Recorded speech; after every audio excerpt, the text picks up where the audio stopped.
Ang mabuting balita ng Panginoon ayon kay San Mateo.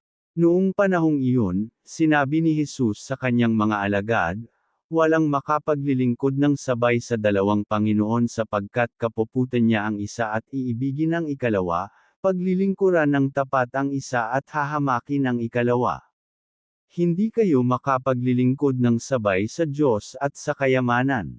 Kaya't sinasabi ko sa inyo, huwag kayong mabagabag tungkol sa pagkain at inumin na kailangan ninyo upang mabuhay, o tungkol sa damit na kailangan ng inyong katawan.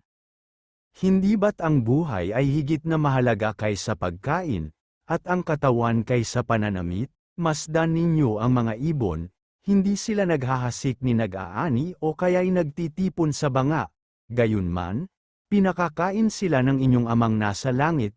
Hindi ba't higit kayong mahalaga kaysa mga ibon? Sino sa inyo ang makapagpapahaba ng kanyang buhay ng kahit isang oras sa pamamagitan ng kanyang pagkabalisa?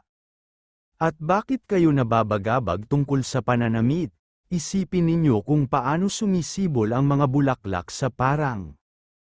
Hindi sila nagpapagal ni humahabi man, ngunit ito ang sasabihin ko sa inyo.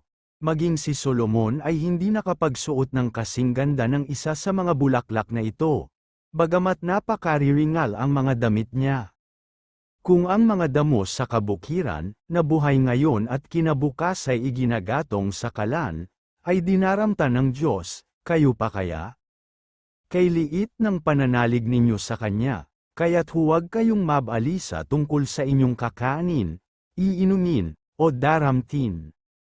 Sapagkat ang mga bagay na ito ang kinahuhumalingan ng mga taong wala pang pananalig sa Diyos.